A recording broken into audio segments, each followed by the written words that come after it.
নমস্কার, জানিয়ে দেব পশ্চিমবঙ্গ এবং দেশ ও বিদেশের বাছাই করা 30টি গুরুত্বপূর্ণ সংবাদ। প্রথমেই থাকছে সংবাদ শিরোনাম। গ্রেপ্তার অনুব্রত ঘনিষ্ঠের আত্মীয়। বীরভূমের ডাকাত দলকে পাকড়াও করে লুকোনো টাকা ও সোনার খনির সূত্র পায় পুলিশ। ডেথ আর বার্থ সার্টিফিকেট ছাড়া সব দিয়ে এসেছি, 8 ঘন্টা পরে ইডি দপ্তর থেকে বেরিয়ে বললেন মদন।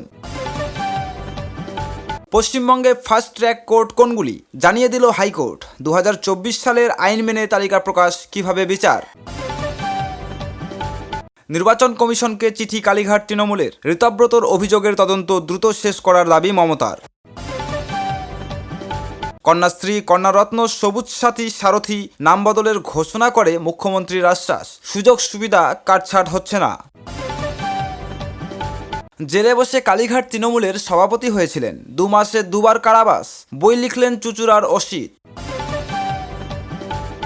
একমাত্র ব্যতিক্রমী পরিস্থিতিতে ব্যবহার করা যায় পেলেট গান, মন্তব্য সুপ্রিম কোর্টের। ছররার হিসেব সংরক্ষণ করারও নির্দেশ। দেশ মাওবাদী মুক্ত হয়ে গেলেও একটি জেলা এখনও উদ্বেগজনক। ফের মাথাচড়া দেওয়ার ঠেকাতে চালাতে হবে নজরদারি, বলল কেন্দ্র। ধর্ষণ ও খুনকে আত্মহত্যা বলে চালানোর চেষ্টা মমতার পুলিশের। শুভেন্দু দরবারে নির্যাতিতার বা। পুজোর আগেই পদ্মের সাংগঠনিক রদবদল, পদ যেতে পারে বহু নেতার। তারাতলা কাণ্ডে কড়া শাস্তি পুরসভার, 3 জনের লাইসেন্স বাতিল। সপ্তম বেতন কমিশনের চেয়ারম্যান বদল, কার হাতে দায়িত্ব। বিদেশি বলে সন্দেহ হলে নাগরিকত্ব প্রমাণের দায় সন্দেহ ভাজনেরই, সাফ বলে জানালো হাইকোর্ট। বিদেশি কমিউনিস্ট, জামাতি, তৃণমূল জমি জেহাদ, লাভ জেহাদ রুখতে গুরু পূর্ণিমায় বার্তা শুভেন্দুর।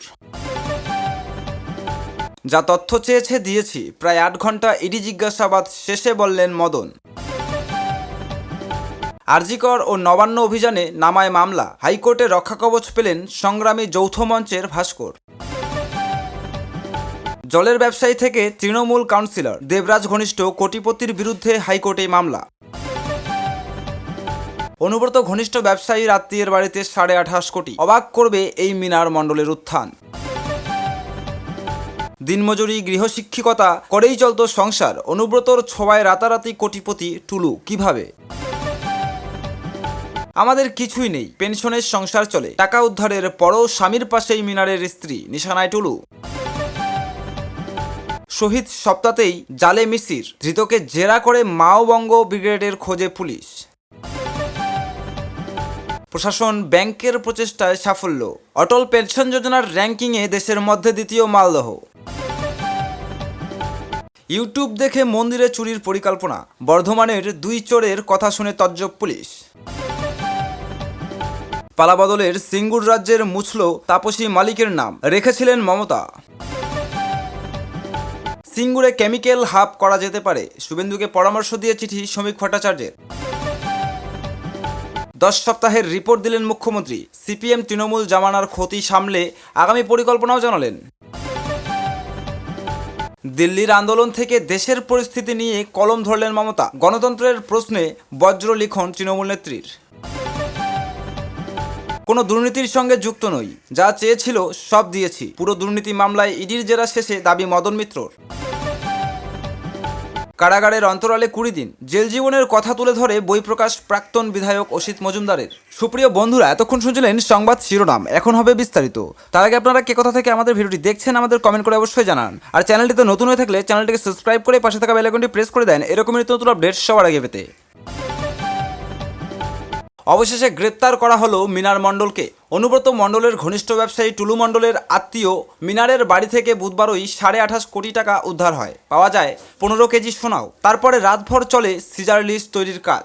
বৃহস্পতিবার সকালে ট্রাক ভর্তি সেই টাকা এবং সোনা বাজেয়াপ্ত করে নিয়ে যান তদন্তকারীরা। বাড়ি থেকে তুলে নিয়ে যাওয়া হয় মিনারকেও। বৃহস্পতিবারই তাকে সিউড়ি আদালতে হাজির করানো হবে। ধৃত মিনারকে পুলিশ গাড়িতে তোলার সময়ে একাধিকবার জানতে চাওয়া হয় এই বিপুল পরিমাণ টাকার উৎস কি, কোথা থেকে এলো এই টাকা কার। তবে কোনো প্রশ্নেরই উত্তর দেন দেননি মিনার। অন্যদিকে মিনারের পুত্রের দাবি বাড়িতে এই বিপুল পরিমাণ সোনা এবং নগদ থাকার কথা তিনি জানতেনই না। যদিও বীরভূমের পুলিশ সুপার বিদিত রাজ বুন্দেশ ইতিমধ্যে জানিয়েছেন, তল্লাশির সময়ে মিনার স্বীকার করেছেন এই টাকা এবং সোনা টুলু মণ্ডলের অপরাধমূলক সিন্ডিকেটের। পুলিশ সূত্রের খবর, গত মঙ্গলবার মোহাম্মদবাজার থানার আধিকারিকেরা 7 জন ডাকাতকে গ্রেপ্তার করেন। ওই ডাকাত দলের সূত্র ধরেই অনুব্রত ঘনিষ্ঠের আত্মীয়ের বাড়িতে টাকা ও সোনার খনির হদিশ পান তদন্তকারীরা। সূত্রের খবর, অর্জুন লোহার, শেখ গিয়াসুদ্দিন, শেখ ফারজুদ্দিন, পুলক সাহা, শেখ ফিরোজ আহমেদ, অভিনব ভাদশা এবং রবি কুমার গুপ্ত এই 7 জনকে মঙ্গলবার ডাকাতির মামলায় গ্রেপ্তার করা হয়। বুধবার ধৃতদের দুদিনের পুলিশি হেফাজতের নির্দেশ দেয় সিউড়ি আদালত। ওই মামলার তদন্তের সূত্রেই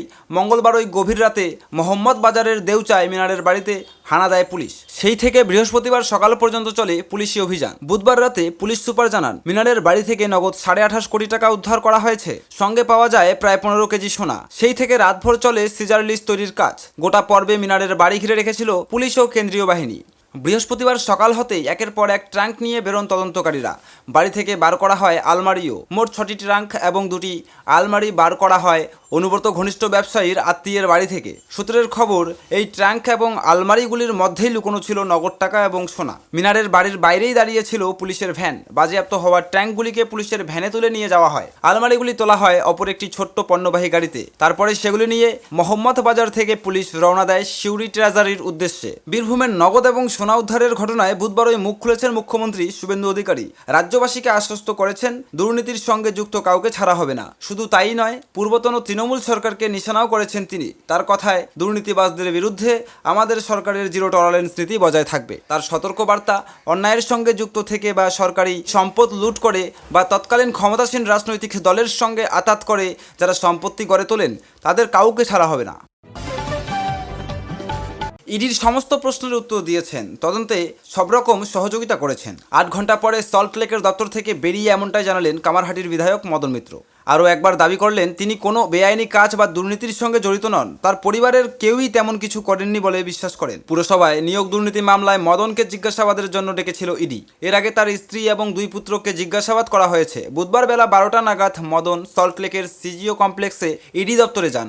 সেখান থেকে বেরিয়েছেন রাত 8টা নাগাদ। সাংবাদিকদের প্রশ্নের মুখে তিনি বলেন, সব প্রশ্নের উত্তর দিয়েছি, মুখে বলেছি, লিখিতও দিয়েছি, ইডির সম্পূর্ণ সহযোগিতা করেছি, ডেথ আর বার্থ সার্টিফিকেট ছাড়া সব দিয়ে এসেছি। ইডির দাবি, নগদ অর্থ কিংবা সোনা দানার বিনিময়ে টিটাগড় পুরসভায় চাকরি পেয়েছিলেন অন্তত 125 জন। সেই সূত্রেই মদনের নাম উঠে এসেছে। তার একাধিক ঠিকানায় তল্লাশিও চালিয়েছে কেন্দ্রীয় সংস্থা। মদনের বক্তব্য, আমি জ্ঞানত কোনো অপরাধ বা বেআইনি কাজ করিনি, কোনো দুর্নীতির সঙ্গে আমি জড়িত নই। পরিবারের কথা আমি বলতে পারবো না, কারণ তাদের ব্যক্তিগত মতামত রয়েছে, তাই আমি আমার কথা বলছি। তবে যত দূর জানি, আমার পরিবারেরও কেউ দুর্নীতিতে যুক্ত নয়। আমি বিশ্বাস করি তারা কোনো দুর্নীতি করেনি। মদন মনে করেন, যে কোনো অভিযোগেই ইডি বা অন্য কোনো কেন্দ্রীয় সংস্থার তদন্তের অধিকার আছে, তারা তলব করতেই পারে। তার কথায়, আমার কাছে যা নথিপত্র চেয়েছিল দিয়েছি। কেন্দ্রীয় সংস্থার তদন্তের অধিকার আছে। যে কোনো নাগরিকের বিরুদ্ধে অভিযোগ হলে তারা তদন্ত করতে পারে। আমার দায়িত্ব তাতে সহযোগিতা করা।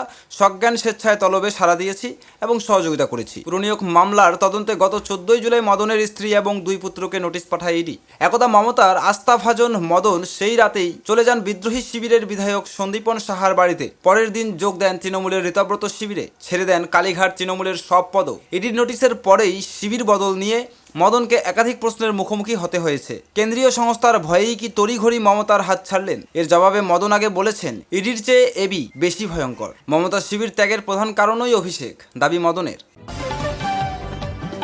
পরীক্ষায় অনিয়ম রোধ নিশ্চিত করতে 2024 সালে যে আইন চালু হয়েছিল, তার ভিত্তিতে পশ্চিমবঙ্গে কয়েকটি ফাস্ট ট্র্যাক কোর্টের তালিকা প্রকাশ করল কলকাতা হাইকোর্ট। বুধবার এই সংক্রান্ত বিবৃতি জারি করে আদালতের নাম জানিয়ে দেওয়া হয়েছে। কোন আদালতের কোন বেঞ্চে ফাস্ট ট্র্যাক কোর্টের কাজ হবে, কিভাবে বিচার প্রক্রিয়া এগোবে, তা নির্দিষ্ট করে দিয়েছে হাইকোর্ট। তবে শুধু পরীক্ষায় অনিয়ম বা প্রশ্নফাঁস সংক্রান্ত মামলার ক্ষেত্রেই এই ফাস্ট ট্র্যাক কোর্ট কাজ করবে। রাজ্যের অন্যান্য ফাস্ট ট্র্যাক কোর্টের সঙ্গে এর যোগ থাকবে না। হাইকোর্টের বিজ্ঞপ্তিতে বলা হয়েছে, ভারতীয় সংবিধানের 227 অনুচ্ছেদ এবং ভারতীয় নাগরিক সুরক্ষা সংহিতার 26 নম্বর ধারা অনুযায়ী 2024 সালের পরীক্ষায় অনিয়ম অনিয়ম প্রতিরোধ আইনের অধীনে মামলাগুলির দ্রুত নিষ্পত্তির জন্য কয়েকটি আদালতকে ফাস্ট ট্র্যাক কোর্ট হিসেবে চিহ্নিত করা হচ্ছে। তার মধ্যে রয়েছে কলকাতার নগর দায়রা আদালতের বেঞ্চ 1, সেখানে রাজ্য সরকারের যে কোনো সংস্থা দ্বারা তদন্তকৃত মামলার বিচার হবে। এছাড়া নগর দায়রা আদালতের বিশেষ সিবিআই আদালতে 2 নম্বর কোর্টও ফাস্ট ট্র্যাক কোর্ট হিসেবে কাজ করবে, সেখানে কেন্দ্রীয় সরকারের যে কোনো সংস্থা দ্বারা তদন্তকৃত মামলার বিচার হবে। কলকাতার অতিরিক্ত মুখ্য বিচার বিভাগীয় ম্যাজিস্ট্রেটের 1 নম্বর আদালতের রাজ্য সরকারি সংস্থার তদন্তে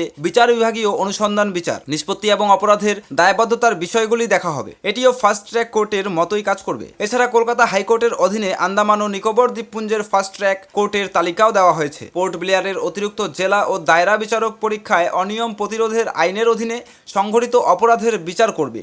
পোর্ট ব্লেয়ারের মুখ্য বিচার বিভাগীয় ম্যাজিস্ট্রেট এই ধরনের অপরাধের ক্ষেত্রে বিচার বিভাগীয় অনুসন্ধান, বিচার নিষ্পত্তি এবং অপরাধের দায়বদ্ধতার বিষয়গুলি দেখবে। হাইকোর্টের বিজ্ঞপ্তিতে বলা হয়েছে, ফাস্ট ট্র্যাক ম্যাজিস্ট্রেট আদালতের কোনো নির্দেশ পুনর্বিবেচনার আবেদন সংশ্লিষ্ট ফাস্ট ট্র্যাক দায়রা আদালতে পেশ করতে হবে। নির্দিষ্ট মামলায় চার্জশিট দেওয়ার 3 মাসের মধ্যে ফাস্ট ট্র্যাক কোর্টে বিচার প্রক্রিয়া সম্পূর্ণ করে চূড়ান্ত রায় ঘোষণা করা হবে। পশ্চিমবঙ্গ সক্রিয় 88টি ফাস্ট ট্র্যাক কোর্টের সঙ্গে এগুলির কোনো সম্পর্ক নেই।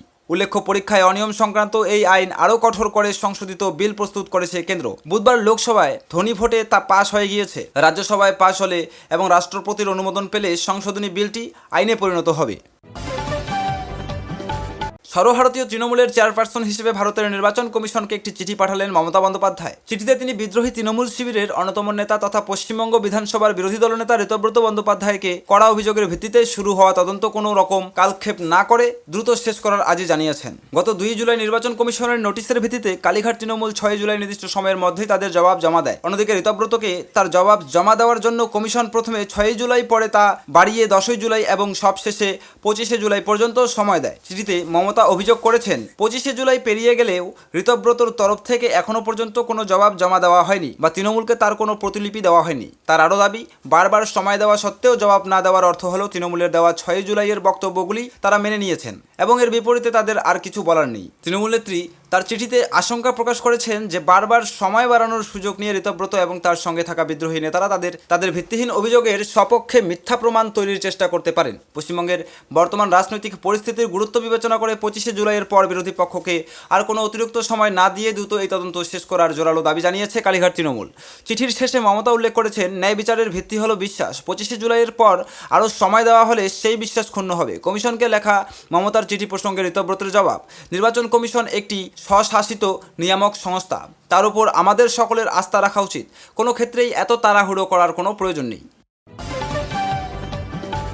প্রাক্তন মুখ্যমন্ত্রী মমতা বন্দ্যোপাধ্যায়ের আমলে চালু হওয়া 2টি জনপ্রিয় সামাজিক প্রকল্পের নাম পরিবর্তন করার সিদ্ধান্ত নিয়েছে বর্তমান রাজ্য সরকার। বুধবার নবান্নে সাংবাদিক বৈঠকে একথা জানিয়েছেন রাজ্যের মুখ্যমন্ত্রী শুভেন্দু অধিকারী। নারী কল্যাণ ও বাল্যবিবাহ রোধে বিশেষ ভূমিকা পালন করা কন্যাশ্রী প্রকল্পের নতুন নামকরণ করা হচ্ছে কন্যারত্ন। অন্যদিকে স্কুল পড়ুয়া ছাত্রছাত্রীদের মধ্যে বিনামূল্যে বাইসাইকেল বণ্টনের বহুল পরিচিত প্রকল্প সবুজ সাথীর নাম বদলে রাখা হচ্ছে সারথি। বুধবার নবান্নে আয়োজিত সংবাদ সম্মেলনে মুখ্যমন্ত্রী শুভেন্দু বিস্তারিত তথ্য তুলে ধরেন। তিনি জানান, প্রকল্পের নাম পরিবর্তন করা হলেও এর মৌলিক সুযোগ সুবিধা কিংবা আর্থিক সহায়তার কাঠামোয় কোনো প্রকার বদল আসবে না। মুখ্যমন্ত্রী বলেন, প্রতি বছর 14 আগস্ট রাজ্য জুড়ে যেভাবে কন্যাশ্রী দিবস উদযাপন করা হতো সেই ধারা আগামী দিনেও বজায় থাকবে, তবে এবার থেকে তার নতুন পরিচয় নিয়ে কন্যারত্ন দিবস হিসেবে পালিত হবে। এর পাশাপাশি সাইকেল বিতরণ প্রকল্প প্রসঙ্গে তিনি জানান, শিক্ষার্থীদের শিক্ষা জীবনে চলাচলের সুবিধার কথা মাথায় রেখে সবুজ সাথীর নতুন রূপ দেওয়া হচ্ছে সারথি। 2013 সালে প্রাক্তন মুখ্যমন্ত্রী মমতা বন্দ্যোপাধ্যায় রাজ্যের ছাত্রীদের স্কুল ছুট রোধ, বাল্যবিবাহ প্রতিরোধ এবং আর্থিক সহায়তা প্রদানের লক্ষ্য নিয়ে কন্যাশ্রী প্রকল্প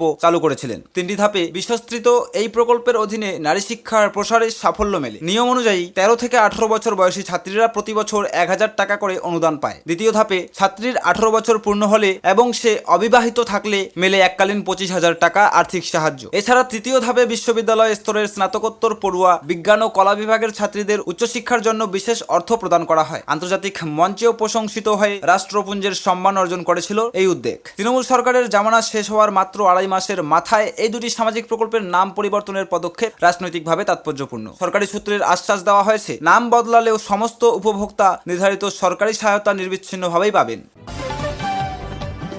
এবার তৃণমূল তাকে বিধানসভা ভোটে টিকিট দেয়নি, তা নিয়ে প্রচন্ড অভিমান ছিল। কিন্তু 15 বছর রাজ্য শাসন করা দল যখন ভোটে বিপর্যস্ত, একের পর এক নেতা নানা বাহানায় দল ছাড়ছেন, তখন মমতা বন্দ্যোপাধ্যায়, অভিষেক বন্দ্যোপাধ্যায়ের সঙ্গ ছাড়েননি চুঁচুড়ার প্রাক্তন বিধায়ক অসিত মজুমদার। বৃদ্ধ রাজনীতিকের দাবি, তারই ফলশ্রুতি হিসেবে জেলে যেতে হয়েছে তাকে। গত 2 মাসে 2বার জেল খেটেছেন। সেই বন্দিদশা নিয়ে বই লিখে ফেললেন তৃণমূলের প্রাক্তন বিধায়ক। নাম কারাগারের অন্তরালে 20 দিন। মঙ্গলবার বই প্রকাশ অনুষ্ঠানে অসিত জানালেন আরো বই লিখবেন তিনি। বিষয় সমকালীন রাজনীতি। সোনারপুরে নিহত দলীয় কর্মীর পরিবারের সঙ্গে দেখা করতে গিয়ে বিক্ষোভের মুখে পড়েছিলেন তৃণমূলের সর্বভারতীয় সাধারণ সম্পাদক অভিষেক। ডিম ছোড়া হয় ডায়মন্ড হারবারের সংসদকে, গায়ে হাত তোলার অভিযোগ ওঠে। তার প্রতিবাদে 31 মে চুঁচুড়ায় বিক্ষোভ কর্মসূচি করতে গিয়ে গ্রেপ্তার হন অসিত। তারপর তোলাবাজি, ধর্ষণের মতো গুরুতর অভিযোগ দায়ের হয় তার বিরুদ্ধে। প্রাক্তন বিধায়কের দাবি, সবই রাজনৈতিক ষড়যন্ত্র। 3 সপ্তাহ কারাবাসের পর জামিন পান। তারপর দ্বিতীয়বার গ্রেপ্তার হন গত 21 জুলাই, সেবারও তোলাবাজির অভিযোগে। সকালে কালীঘাট তৃণমূলের আয়োজন করা শহীদ সমাবেশে যাওয়ার জন্য তৈরি হচ্ছিলেন অসিত, কিন্তু কলকাতা আর যাওয়া হয়নি।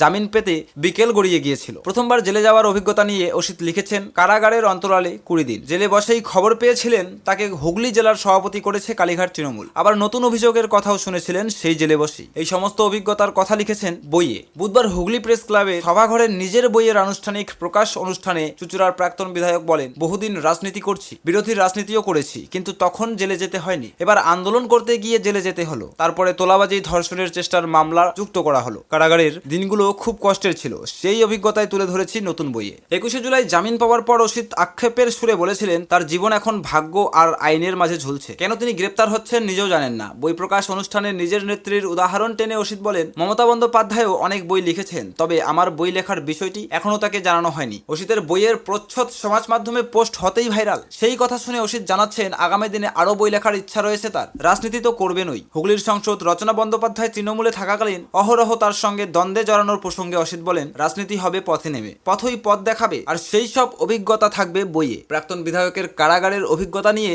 বই লেখাকে কটাক্ষ করেছেন চুঁচুড়ার বর্তমান বিধায়ক সুবিন্যা। বিজেপি বিধায়কের খোঁচা, তৃণমূল সরকার যা যা চুরি জোচ্চুরি করেছে, তাদের নেতারাই যা বলেছেন সেগুলো নিয়ে একটা বই লেখাই যায়। ওর এখন কোনো কাজ নেই, তাই বই লিখছেন, তা ভালো কথা। অসিতের সমসাময়িক হুগলির এক বাম নেতার খোঁচা। আমেরিকান সাংবাদিক ও সমাজতান্ত্রিক কর্মী জন রিড রুশ বিপ্লব নিয়ে লিখেছেন দুনিয়া কাঁপানো 10 দিন। সেই বই ঐতিহাসিক। অসিতের বইয়ের নামটা শুনে রিডের বইয়ের কথা মনে পড়ে গেল বলেই উচ্চগ্রামে হাসেন সেই বাম নেতা।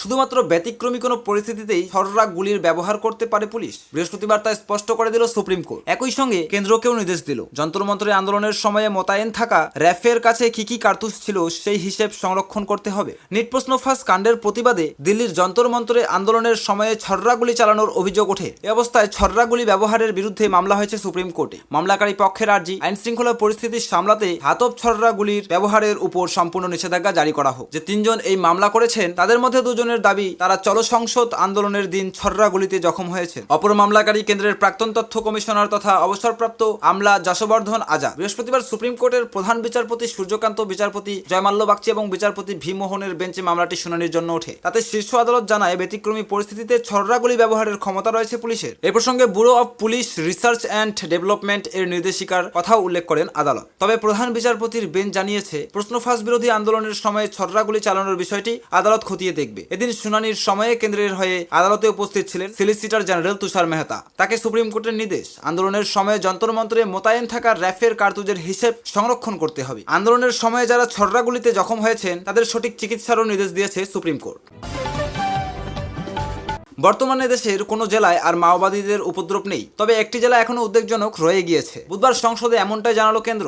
মাওবাদীরা যাতে ফের মাথাচড়া দিয়ে উঠতে না পারে তার জন্য আরো কিছু সময় নজরদারি চালিয়ে যাওয়া দরকার বলে মনে করেছে সরকার। তবে কোন জেলাকে উদ্বেগজনক বলে চিহ্নিত করা হয়েছে তা নির্দিষ্টভাবে উল্লেখ করা হয়নি। ঘটনাচক্রে মঙ্গলবার সন্ধ্যায় ঝাড়খণ্ড থেকে গ্রেপ্তার হন শীর্ষ মাওবাদী নেতা মিসির বেসরা। তার মাথার দাম ছিল 1 কোটি টাকা। তার পরের দিনই রাজ্যসভায় লিখিত জবাবে দেশ মাওবাদী মুক্ত হওয়ার তথ্য তুলে ধরেন কেন্দ্রীয় স্বরাষ্ট্র প্রতিমন্ত্রী নিত্যানন্দ রায়। গত 31 মার্চের মধ্যে দেশকে মাওবাদী মুক্ত করার লক্ষ্যমাত্রা নিয়েছিল কেন্দ্র। তার আগে ছত্তিশগড়, তেলেঙ্গানা, মহারাষ্ট্রে দলে দলে মাওবাদীদের আত্মসমর্পণের হিড়িক দেখা গিয়েছিল। তবে গত মে মাসে ছত্তিশগড়েই আইইডি বিস্ফোরণের রক্ত ঝরেছিল বাহিনীর। ওই মাসেই কলকাতা থেকে গ্রেপ্তার হন ঝাড়খণ্ডের প্রবীণ মাওবাদী নেত্রী শ্রদ্ধা বিশ্বাস ওরফে বেলা। এ অবস্থায় মাওবাদী কার্যকলাপের বিরুদ্ধে দেশের সার্বিক পরিস্থিতি তুলে ধরল কেন্দ্র। নিত্যানন্দ জানান, বর্তমানে দেশের কোনো জেলায় আর মাওবাদী উপদ্রুত নয়। পরিসংখ্যান তুলে তিনি জানান, 2018 সালের এপ্রিল মাসে মাওবাদী উপদ্রুত জেলা 126 থেকে 90-এ নেমে আসে। আসে। তারপরে 2021-এ জুলাইয়ে তা 70-এ নেমে আসে। 2024 সালের এপ্রিলে এই ধরনের জেলার সংখ্যা হয় 38। পরে 2025 সালের ডিসেম্বরে